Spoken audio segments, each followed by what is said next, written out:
On a dit qu'il fallait pas que ça spoil. Jo Martin dans le rôle du docteur, je trouve que c'est un choix audacieux. Après, je connaissais pas l'actrice avant, donc je peux pas trop dire, mais en tout cas, le peu qu'elle a montré, moi je suis convaincue. Très surpris par son interprétation, car au début j'y croyais pas du tout, et quand elle arrive effectivement au docteur, bah, elle était le docteur. C'est un très bon choix de casting. J'attends d'en voir plus, en espérant qu'on n'en verra pas aussi peu qu'avec le War Doctor. Très convaincu de sa prestation pour l'instant, mais en tout cas très emballé par ce nouveau docteur et très d'en savoir plus. Plutôt cool, j'aime bien. Elle m'a déjà complètement convaincu. Elle est parfaite, elle est borderline, elle est charismatique et son costume est magnifique. Je trouve que le docteur de Jo Martin fonctionne ultra bien avec le docteur de Jodie Whittaker parce que c'est vraiment des antithèses et c'était une surprise totale et je suis vraiment ravie qu'on la compte maintenant dans l'universe. Un docteur qui a l'air sévère et en même temps charismatique, tout le contraire du docteur de Jodie Whittaker, moi ça me hype. Bah elle est trop bien, elle est géniale. Franchement, je la kiffe sa mère. Elle est trop bien, elle est trop classe. Ses lunettes, moi c'est ce que je préfère, c'est quand elle a ses lunettes. Franchement, j'ai envie de lui faire des câlins. Un retour aux sources, c'est sympa. Il est magnifique, un super mélange entre le passé et le futur. Finalement, c'est vraiment, on rend complètement hommage à tout ce que la série a été. Les couleurs sont magnifiques, l'un des plus beaux TARDIS, si ce n'est le plus beau TARDIS, je ne saurais pas le dire, en tout cas, il est magnifique. Ben non, l'intérieur, j'adore. Ça rappelle tellement Hartnell, je kiffe. Un peu froid, un peu trop aseptisé. J'aime bien quand c'est un peu plus le bordel autour de la console principale. Super cool. Moi je le préfère presque à celui de Jodie Whittaker. Franchement, l'intérieur du TARDIS de Jo Martin, enfin de Dr. Who, quoi, pour moi il est sublime. Ça fait partie, je pense, d'un de mes intérieurs de TARDIS préférés.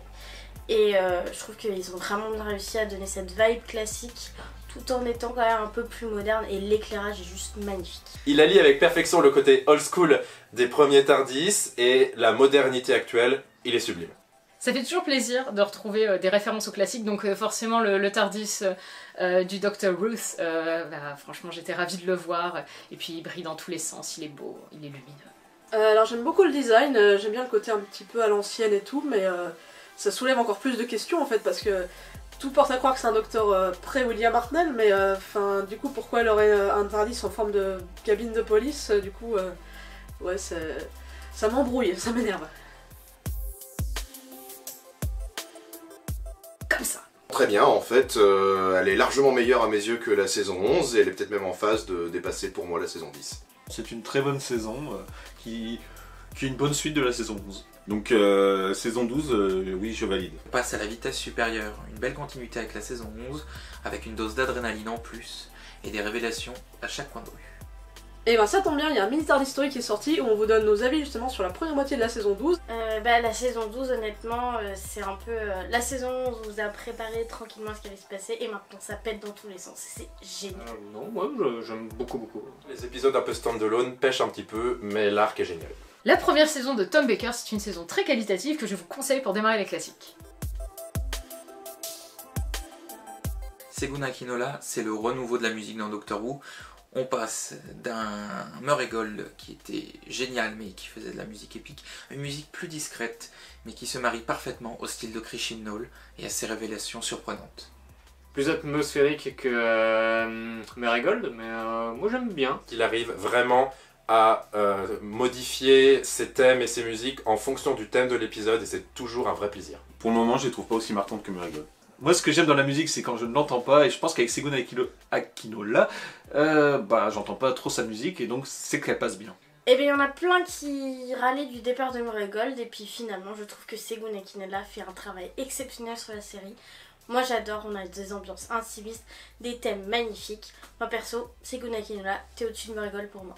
C'est un bon compositeur, alors après je trouve qu'il manque de thèmes un peu marquants comme ce qu'on avait pu avoir sur le 11e Docteur par exemple, ou même le thème de Rose, des trucs comme ça. J'aime beaucoup le parti pris de Seguna Kinola de faire des musiques plutôt atmosphériques, et aussi sur la saison 12 j'adore les réorchestrations des thèmes de la saison 11, donc vraiment je suis convaincue. Il s'en sort très bien, il a réussi à donner un thème bien particulier au 13e Docteur et il tombe pas forcément dans le piège de reprendre sans arrêt les mêmes thèmes. Il y a à boire et à manger, on va dire. En fait, le vrai problème, c'est que quand tu fais un épisode de Noël, c'est difficile d'intégrer le thème de Noël à la série en fait. Du coup, souvent ça fait un petit peu forcé, t'as l'impression qu'ils se forcent à ce que ça se passe à Noël pour que ça colle à cette période précise. Après, il y en a des très bons, je pense par exemple à Last Christmas, et il y en a des abominables comme The Doctor, The Widow and the Wardrobe. Mais c'est toujours sympa d'avoir un petit épisode à Noël. Des fois c'est bien, des fois c'est pas bien. C'est sympa, c'est la petite tradition de Noël.